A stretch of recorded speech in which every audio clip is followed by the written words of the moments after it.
Hello everyone. आज हम बात करते हैं आपसे सी प्रोग्रामिंग के अंदर एक प्रोग्राम बनाने के लिए जिसमें हम एरिया निकालेंगे ट्रायंगल का। आप सभी लोगों ने मैथ्स तो पढ़ा ही होगा। मैथ्स के अंदर एरिया ऑफ ट्रायंगल का एक फार्मूला होता है बाय हेरन्स फार्मूला। हम हेरन्स फार्मूला के अकॉर्डिंग इसमें सी प्रोग्रामिंग के अंदर एरिया को फाइंड आउट करेंगे। मेरा नाम है कनिका गुप्ता। आप इस चैनल को लाइक कीजिए, शेयर कीजिए एंड सब्सक्राइब कीजिए। अगर आपको कोई प्रॉब्लम है तो आप इसमें कमेंट भी लिखिए। हमारी अगली वीडियो के लिए आप हिट कीजिए बेल आइकन ऑप्शन पे। तो देखिए, सी प्रोग्रामिंग को बनाने के लिए सबसे पहले हमें क्या करना होता है, हमें किसी भी सर्च इंजन पे जाना होता है। सर्च इंजन पे जाने के बाद हम उसमें according to our requirement online जब हम बात कर रहे हैं तो हमें ऑनलाइन एक कंपाइलर की भी ज़रूरत होगी। तो हमारा ऑनलाइन सी कंपाइलर हमने यूज़ करेंगे इसमें, वो हमारा होगा online GDB. Online GDB compiler को और जैसे ही हम ओपन करेंगे तो हमें हमारे सामने एक ब्लैक कलर की विंडो ओपन होकर के आएगी। इस ब्लैक कलर की विंडो के अंदर हमें प्रोग्राम को राइट करना है। तो देखिए, प्रोग्राम को बनाने से पहले मैं आपको कुछ चीज़ें बता देती हूँ कि सबसे पहले हमें प्रोग्राम के अंदर क्या ज़रूरत पड़ती है। कि प्रोग्राम के लिए हमें दो हेडर फाइल की ज़रूरत पड़ेगी, एक मेन फंक्शन की ज़रूरत पड़ेगी। उसके बाद प्रोग्राम की बॉडी होगी जिसके अंदर हम उस प्रोग्राम को रिटन करेंगे। ठीक है, उस बॉडी के अंदर ही हम प्रोग्राम की वैल्यूज़ को एंटर करेंगे। उसके बाद हम फॉर्मूला का यूज़ करेंगे और वहीं पर उस बॉडी के अंदर ही हम प्रोग्राम का आउटपुट फाइंड आउट करेंगे। क्लियर? आई होप आपको मेरी बात समझ में आ गई होगी। इसके अंदर एक फंक्शन और यूज़ किया जाता है, गेच फंक्शन। उसका यूज़ ये है कि गेच फंक्शन के थ्रू हम प्रोग्राम को स्क्रीन पर होल्ड कर देंगे। वो स्क्रीन पर प्रोग्राम के आउटपुट को होल्ड करने के काम में आता है। अगर हम उसका यूज़ नहीं करेंगे तो हमारा प्रोग्राम कंपाइल तो होगा बट उसका जो आउटपुट है वो स्क्रीन पर होल्ड नहीं होगा। क्लियर? तो चलिए अब हम बात करते हैं आपसे प्रोग्राम हम कैसे बनाएंगे। तो सबसे पहले हेडर फाइल आपको दिखाई भी दे रही होगी, #include stdio.h। हैश का मतलब है प्री प्रोसेसर, जिसके अंदर जब हम प्रोग्राम को बनाते हैं तो हमारे प्रोग्राम का आउटपुट मेन फंक्शन में आता है और वो जो मेन फंक्शन है वो उस आउटपुट को प्री प्रोसेसर को देता है। प्री प्रोसेसर ही हमारे आउटपुट को क्यों डिस्प्ले पे जनरेट करता है। इंक्लूड का मतलब होता है किसी भी हेडर फाइल को अटैच करना। stdio standard input output and .h is the extension of the header file. .h जो है वो एक्सटेंशन है हेडर फाइल का। नेक्स्ट में लिखती हूँ उसमें #include conio.h।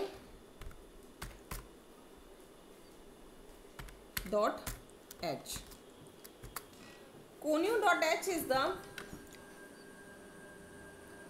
conio means console input output, और जो हमारा इंक्लूड है वो हो गया मतलब उसको अटैच करना, और .h is the extension of the header file. अब देखिए, अब हम लिखेंगे इसमें void main, that means main function मैंने स्टार्ट कर दिया।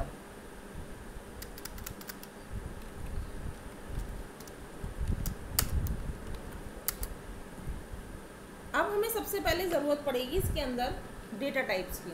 तो देखिए, जब हम एरिया निकालेंगे ट्रायंगल का by the help of herons formula तो हमें कुछ डेटा टाइप की ज़रूरत पड़ेगी। एक तो हो गया हमारा डेटा टाइप इंट पहला, जिसके अंदर हम एरिया ट्रायंगल की तीनों साइड को एंटर कराएंगे, A, B, C,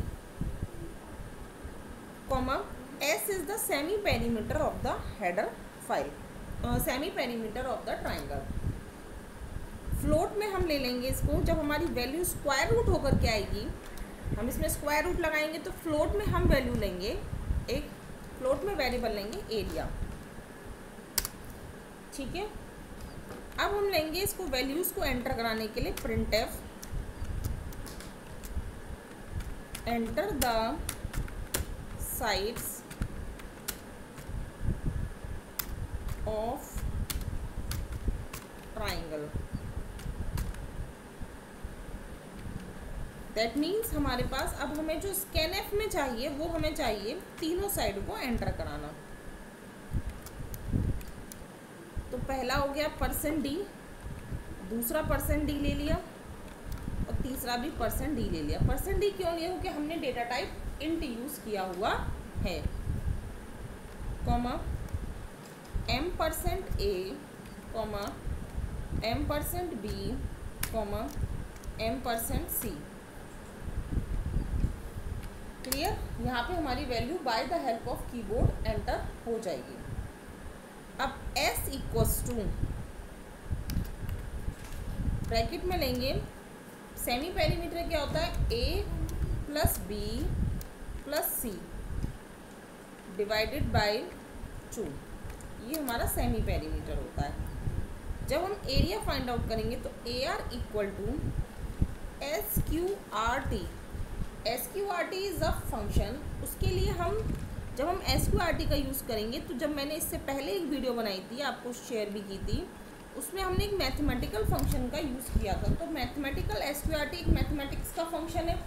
तो इसके लिए हमें हेडर फाइल की ज़रूरत पड़ेगी, hash include math.h।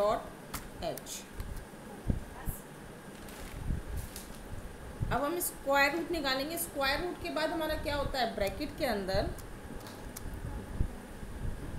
s multiplied, bracket open एक और, s minus a, s into s minus a multiplied. देखिए हर एक के बाद हमें इसमें मल्टीप्लाई की ज़रूरत पड़ेगी। मल्टीप्लाई के लिए इसमें एस्टेरिस्क का सिंबल लगता है। Bracket open s minus b, again multiplied s minus c। ये हमारा हेरेंस फार्मूला का हेरेंस फार्मूला का हमने फार्मूला नोट डाउन कर दिया। अब देखिए हमारे पास प्रिंट करानी है वैल्यू हमें, तो प्रिंट एफ में एरिया ऑफ ट्राइंगल इज, क्योंकि हमने एरिया फ्लोट में लिया है तो हम यहाँ पे %f लेंगे, कॉमा AR। क्लियर यहाँ तक? सेमीकोलन। लास्ट हमारे पास इसमें क्या होता है? गेच फंक्शन का यूज़ करना। गेच फंक्शन क्या करेगा? हमारा गेच फंक्शन हमारे आउटपुट को स्क्रीन पर होल्ड करने का काम करता है। तो देखिए अब मैं इसको रन कराती हूँ। हम F9 की को प्रेस करेंगे। जैसे ही हम F9 की को प्रेस करेंगे तो हमारे पास ये इस तरह से कंसोल पे बन के आ जाएगा, enter the sides of triangle. Suppose हमने पहली साइड ले ली 3, एक मिनट, पहली साइड ले ली हमने 3, दूसरी साइड ले ली हमने 5 और तीसरी साइड ले ली हमने 2। तो देखिए हमारा एरिया क्या निकल के आता है? Area of triangle is 0.000। एक मिनट, कुछ इसमें मिस्टेक हुई है।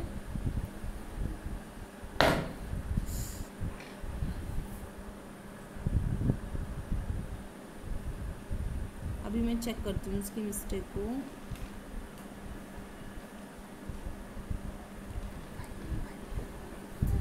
अभी मैं इसका कैलकुलेशन निकाल के देखती हूँ कितना आता है इसमें। एक बार और देखती हूँ दूसरी वैल्यू डाल के।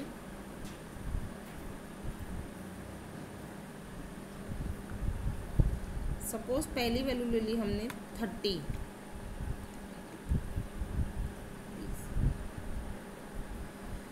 दूसरी वैल्यू ले ली हमने 20 और तीसरी वैल्यू ले ली हमने फिर से 30। तो हमारे पास एरिया ऑफ ट्राइंगल आया 282। एक मिनट मैं इसको कैलकुलेट भी कर लेती हूँ। divided by 2, 40, and 40 multiplied 40 minus 30, 10 multiplied 40 minus 20, 40 minus 30, 10, 40 minus 20, 20, again multiplied 10, 80,000। 80,000 का स्क्वायर रूट लेंगे तो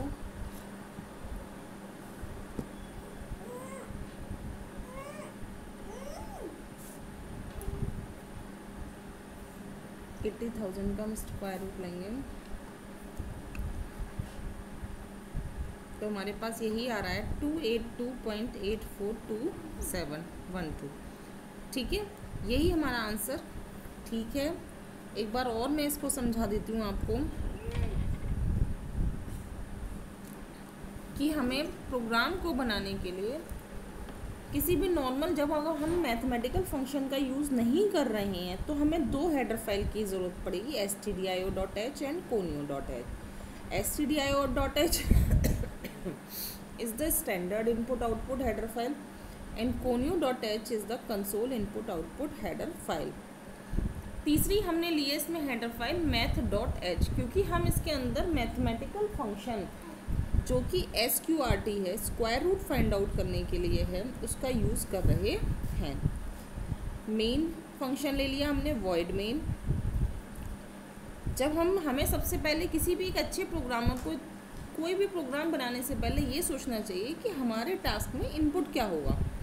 तो इनपुट हमारे पास क्या क्या होंगे, हमें अपने दिमाग में ये फिट करके रखना है कि हमारे पास एक ट्राइंगल है, ट्राइंगल का हमें एरिया फाइंड आउट करना है। तो ट्राइंगल किस किस से मिलके बना होता है, 3 साइड से मिलके बना होता है। तो ABC, तीनों साइड्स ले ली मैंने, ABC। फोर्थ जो वेरिएबल लिया है S is the semi perimeter of the triangle, semi perimeter होगा ट्राइंगल का। अब हम जब एरिया फाइंड आउट करेंगे तो एरिया हमारा स्क्वायर रूट में निकालना है, तो निकल के आना है, तो उसके लिए हमें डेसिमल वैल्यू भी जरूर, डेसिमल वैल्यू निकल के आएगी हमारी, तो हम उसके लिए फ्लोट में डेटा टाइप लेंगे। प्रिंटफ में क्या लेंगे, enter the sides of the triangle, तो 3 साइड ही डालनी है हमें। स्कैनएफ में %d %d %d, पहला %d A के लिए, दूसरा %d B के लिए और तीसरा %d हमने लिया C के लिए। अब हम क्या करेंगे, सेमी कॉलन, आप देख ही रहे हैं सब जगह सेमी कॉलन का यूज़ हो रहा है। Semi colon is use to terminate the line, line को टर्मिनेट करने के लिए हम सेमी कॉलन का यूज़ करते हैं। अब लेंगे S equals to, that means semi perimeter बराबर तीनों साइड का को जोड़ के, मतलब A + B + C divide by 2, उसको 2 से डिवाइड कर लेंगे। एरिया क्या होता है, area by Heron's formula of triangle का एरिया निकालना है। बाय हेरन्स फार्मूला क्या होगा, square root S multiplied by S minus A multiplied by S minus B multiplied by S minus C। तो देखिए जब ये निकल के आएगा तो हमें इसको प्रिंट भी कराना पड़ेगा। तो प्रिंटफ में area of triangle is, area हमने किस में लिया है, फ्लोट में लिया है। तो जब हमने फ्लोट में एरिया को लिया है तो हम इसको लेंगे %f, और हम क्या लेंगे अब इसमें एरिया। और गेच फंक्शन मैं आपको ऑलरेडी बता चुकी हूँ कि गेच फंक्शन आउटपुट को होल्ड करने के काम में आता है। एक बार और इसको रन करती हूँ। F9 मैंने प्रेस किया तो इसने बोला हमसे enter the sides of triangle, 65 ले ली, दूसरी 76 ले ली, तीसरी मैंने 45 ले ली। तो देखिए एरिया ऑफ ट्राइंगल आया हमारे पास 1457.691284। यही हमारा रिज़ल्ट है। आई होप आपको मेरा वीडियो पसंद आया होगा, आपको समझ में भी आया होगा। अगर कोई प्रॉब्लम हो आपको तो आप कमेंट बॉक्स में लिख सकते हैं। Thank you and have a nice day.